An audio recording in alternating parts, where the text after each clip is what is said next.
ఇదైతే మనకి railway recruitment సెల్కి సంబంధించినటువంటి జబల్పూర్ అప్రెంటిస్ కోసం అయితే ఒక నోటిఫికేషన్ అయితే ఇష్యూ చేశారు. టోటల్గా 2800 వేకెన్సీస్ అయితే ఉన్నాయి. దీనికి సంబంధించిన అప్లికేషన్ ప్రాసెస్ అయితే ఈరోజు స్టార్ట్ అవుతున్నది.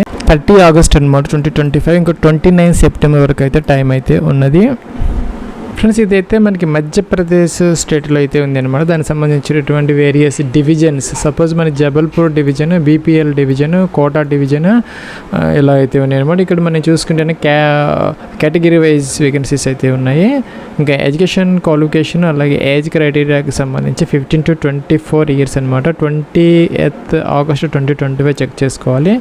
ఇంకా SC ST OBC వాళ్ళకి ఏజ్ రిలాక్సేషన్స్ యాజ్ యూజువల్గా అప్లై అయితే అవుతాయి. ఫ్రెండ్స్, మీకు 10th క్లాస్లో మినిమం అయితే 50% మార్క్స్ అయితే ఉండాలి. ఇంకా SCVT లేదంటే NCVT నుంచి ఆ యొక్క ట్రేడ్లో దేనికైతే అప్లై చేస్తుంది దాంట్లో ITI అయితే అయితే ఉండాలి. ఇంకా ఫీజుకి సంబంధించి SC ST PWD క్యాండిడేట్స్ అలాగే ఉమెన్ క్యాండిడేట్స్కి ఓన్లీ 41 రూపీస్ అనమాట. మిగతా వాళ్ళకి 141 రూపీస్ అయితే పే అయితే చేయాలి. ఫ్రెండ్స్, దీనికి సంబంధించి మనకి ఎగ్జామినేషన్ అయితే ఏమీ లేదనమాట. మీకు వచ్చినటువంటి మార్క్స్ ఆధారంగా అయితే 10th + ITI రెండింటి మీద అగ్రిగేట్ చెక్ చేసుకొని మిమ్మల్ని అయితే డాక్యుమెంట్స్ వెరిఫికేషన్ కోసం కాల్ చేయడం జరుగుతుంది. ఇదైతే అప్లికేషన్ లింక్ అనమాట. మొదటైతే ఇక రిజిస్టర్ అయితే అవ్వాలి. తర్వాత లాగిన్ అయ్యి అప్లికేషన్ ఫామ్ అయితే మనం ఫిల్అవుట్ అయితే చేసుకోవాలి. ఫ్రెండ్స్, దీనికి అప్లై చేయాలంటే మీకు NCVT లేదంటే SCVT నుంచి కింద ఒక ట్రేడ్స్ ఇచ్చారనమాట. ఆ ట్రేడ్లో ఏదో ఒక దాంట్లో ITI అయితే అయ్యి ఉండాలన్నమాట. 10th class only 10th class మీద వాళ్ళకైతే అవకాశం అయితే దీనికి ఉండదన్నమాట. ఇంకా చూసుకుంటే ఇక్కడ మీరు దీని మీద క్లిక్ అయితే చేస్తే మనకి ట్రేడ్స్ వస్తాయి అనమాట. బ్లాక్ స్మిత్, కంప్యూటర్ ఆపరేటర్ అంటే కోపా ఉంది, electrician, electronic mechanic, fitter, machinist, mechanic refrigeration and AC, అలాగే mechanic motor vehicle, plumber, Turner, welder, GE, అలాగే వైర్మెన్ అనమాట. మీరు దేంట్లో అయితే ITI చేశారో దానికి సంబంధించి మీరు ఇక్కడ సెలెక్ట్ అయితే చేసుకోవాలి. సపోజ్ ఈ విధంగా సెలెక్ట్ అయితే చేసుకుంటే మీకు రిజిస్ట్రేషన్ ఫామ్ ఇలాగా వస్తుంది. ప్లస్ ఇక్కడ 10th క్లాస్ సర్టిఫికేట్ ప్రకారం మీకు ఫుల్ నేమ్ అనమాట. First name, middle name, last name అంటే ఇక్కడ సర్ నేమ్ ఇలా యూజ్ చేసుకోవచ్చు. లేదంటే 10th క్లాస్లో ఎలా ఉంటే అలాగే యాజ్ ఇట్ ఈజ్గా ఈ విధంగా మీరు నేమ్ అయితే ఎంటర్ అయితే చేసుకోవాలి. ఆధార్ నెంబర్ అనమాట. ఆధార్ కార్డ్ నెంబర్ ఎంటర్ చేయాలి. మీ యొక్క ఫాదర్స్ నేమ్ అనమాట.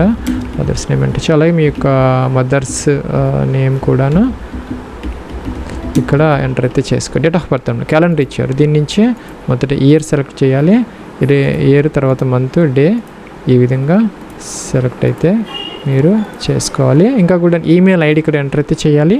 ఫ్రెండ్స్, ఇంకా ఇక్కడ చూసుకుంటే కనుక రిలీజియన్, మీకు రిలీజియన్ అనేది సెలెక్ట్ అయితే చేయాలి. ఇంకా కూడా ఫిజికల్ హ్యాండిక్యాప్ ఎవరైనా ఉంటే ఎస్ పెట్టాలి, లేకపోతే లేదనమాట. ఇంకా academic education qualification 10th class compulsory ఉండాలి. దాంతోపాటు టెక్నికల్ ఎడ్యుకేషన్ అనమాట. మీరు ఫిట్టర్ ఏదైతే మీరు మొదట ఆ యొక్క ట్రేడ్ తీసుకొని లోపలికి వచ్చారో ఈ రిజిస్ట్రేషన్కి ఆ ట్రేడ్లో అయితే ITI అయితే అయ్యి ఉండాలి. అలాగే మీరు ఇక్కడ ఏ డివిజన్కి అప్లై చేయాలనుకుంటున్నారు అనేది, సపోజ్ జబల్పూర్, భోపాల్, కోటానా. ఇందాక అక్కడ వేకెన్సీస్ ఉన్నాయన్నమాట. ఈ యొక్క నోటిఫికేషన్లో చూసుకుంటే దేంట్లో ఎన్ని వేకెన్సీస్ ఉన్నాయి, ఏ కేటగిరీలు ఎన్ని ఉన్నాయి, దాని ప్రకారం మీరు దేనికి అప్లై చేయాలన్నా చేసుకోవచ్చు. ఇంకా మీకు 10 digit మొబైల్ నెంబర్ ఎంటర్ చేయాలి. జెండర్ మేల్ ఫీమేల్ సెలెక్ట్ చేయాలి. అలాగే ఇక్కడ కమ్యూనిటీ అనమాట, అంటే కేటగిరీ యువరా, SCనా, STనా, OBCనా ఏంటని సెలెక్ట్ అయితే చేసుకోవాలి. ఇంకా 10th క్లాస్లో వచ్చినటువంటి పర్సంటేజ్ ఎంత వచ్చింది, అలాగే ITI పర్సంటేజ్ అనమాట. ITIలో కూడాను ఎంత పర్సంటేజ్ వచ్చింది అనేది ఎక్స్ సర్వీస్ అయితే పెట్టాలి. లేకపోతే క్లియర్ అంటే ఇవన్నీ క్లియర్ అవుతాయి, మళ్ళీ ఎంటర్ చేసుకోవచ్చు. సబ్మిట్ అంటే అప్లికేషన్ ఫామ్ అయితే సబ్మిట్ అయితే అవుతుంది. మీకు ఈమెయిల్ ఐడికి అలాగే మీకు మొబైల్ నెంబర్కి యూజర్ ఐడి, పాస్వర్డ్స్ అయితే వస్తాయి. దాని ద్వారా మీరు లాగిన్ అయితే చేసుకోవాలి. ఇంకా యూజర్ ఐడి లేదంటే రిజిస్ట్రేషన్ ఐడి, పాస్వర్డ్ ఎంటర్ చేయాలి, లాగిన్ అనాలి. ప్లస్ ఇక్కడ క్లిక్ హే టు పే అని వచ్చింది. నెక్స్ట్ మన ఫీజు అయితే పే అయితే చేసుకోవాలి. ప్లస్ మన కేటగిరీని బట్టి మనకి 41 రూపీస్ లేదంటే 141 రూపీస్ వస్తాయి. Credit cards, net banking, UPI, wallets, QR ఇవ్వలాగా మల్టిపుల్ ఆప్షన్స్ అయితే వచ్చాయి. ఏదో ఒక గేట్వే ద్వారా మీరు ఫీజు అయితే పే అయితే చేసుకొని తర్వాత మీరు అప్లికేషన్ ఫామ్ అయితే ఫిల్అవుట్ చేయాలి.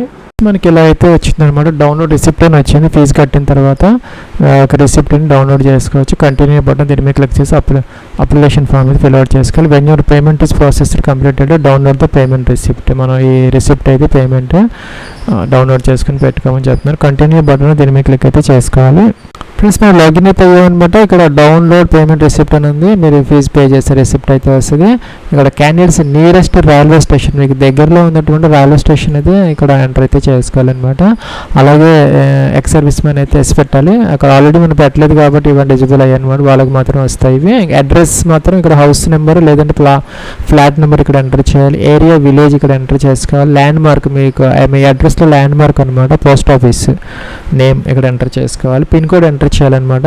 ఇక్కడ పిన్ కోడ్ ఎంటర్ చేయడంతో మీకు ఇక్కడ స్టేట్ వస్తుంది, అలాగే డిస్ట్రిక్ట్స్ కూడా ఆటోమేటిక్గా వస్తాయి అనమాట. కంట్రీ ఇండియా ఆటోమేటిక్గా అయితే వచ్చింది అనమాట. కిందకి రావాలి. ఇక్కడ 10th క్లాస్కి సంబంధించి మీకు ఎన్ని మార్క్స్ వచ్చాయి అంతకి, సపోజ్ 600 480 వస్తే ఇలా వేసుకోవాలన్నమాట. అలాగే ఐటీఐకి సంబంధించి కూడా టోటల్ మార్క్స్ ఎంత, మీకు ఎన్ని మార్క్స్ వచ్చాయి ఈ విధంగా ఎంటర్ అయితే చేసుకోవాలన్నమాట. ఇక్కడ టోటల్ మార్క్స్ ఇక్కడ మీకు వచ్చిన మార్క్స్ అనమాట. అలాగే 10th క్లాస్కి సంబంధించి మీరు ఏ సంవత్సరంలో పాస్ అయ్యారో బోర్డు అనమాట, సిబిఎస్ఈ బోర్డా స్టేట్ బోర్డు ఎంటర్ చేసుకోవాలి. స్కూల్ నేమ్ కూడా ఇక్కడ ఎంటర్ అయితే చేసుకోవాలన్నమాట ఈ విధంగా. అలాగే సర్టిఫికేట్ నెంబర్ 10th క్లాస్కి సంబంధించి ఎంటర్ చేసుకోవాలి. ఐటీఐ డిసిప్లిన్ ఎంటర్ చేసుకోవాలి. ఫిట్టర్ అయితే ఫిట్టర్, ఏదైతే అది ఎప్పుడు మీరు పాస్ అయ్యారు ఎంటర్ చేయాలి. ఇంకా కూడా నేమ్ ఆఫ్ ద ఐటీఐ అనమాట, ఎక్కడ చేశారు అనేది ఎంటర్ అయితే చేసుకోవాలి. సపోజ్ ఐటీఐ సర్టిఫికేట్ నెంబర్ కూడా మీరు ఎంటర్ అయితే చేసుకోవాలి. కిందకి రావాలన్నమాట. కిందకి వచ్చేస్తే ఇక్కడ caste certificate SC ST OBC వాళ్ళకి సంబంధించి క్యాస్ట్ సర్టిఫికేట్ నెంబర్, అది ఇష్యూడ్ బై ఎవరు ఇష్యూ చేశారో మ్యాజిస్ట్రేట్ ఎవరు అనేది ఎంటర్ చేసుకోవాలి. ఎప్పుడు దాని డేట్ అనమాట, క్యాష్ సర్టిఫికేట్ డేట్. ఇంకా ఐడెంటిఫికేషన్ మార్క్స్ అనమాట, మోల్స్ ఎక్కడున్నాయి ఎంటర్ అయితే చేసుకోవాలి. ఇంకా రెండోది కూడా ఎంటర్ చేయాలన్నమాట. మీ 10th క్లాస్ మెమోస్లో ఉంటాయి.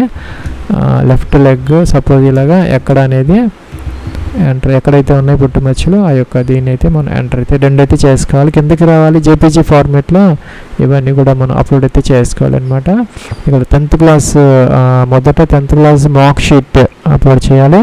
తర్వాత 10th క్లాస్ సర్టిఫికేట్ అప్లోడ్ చేయాలి. ఎన్సీవీటీ లేదంటే ఎస్సీవీటీ ఆ యొక్క సర్టిఫికేట్ అప్లోడ్ చేయాలి.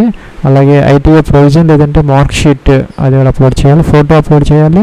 సిగ్నేచర్ అప్లోడ్ చేయాలి. క్యాష్ సర్టిఫికేట్ ఎవరికైతే అప్లికబుల్లో SC ST OBC EWS candidates. ఇంకా ఏజ్ ప్రూఫ్ కోసం 10th క్లాస్ అది అప్లోడ్ అయితే చేసుకోవచ్చు. ఇంకా ఇదైతే పీడబ్ల్యూడీ క్యాండిడేట్స్కి సంబంధించింది, వాళ్ళు అప్లోడ్ చేసుకోవాలి. పేమెంట్ రిసిప్ట్ మనం ఏదైతే డౌన్లోడ్ చేసుకున్నామో ఇప్పుడు అదైతే అప్లోడ్ చేయాలి.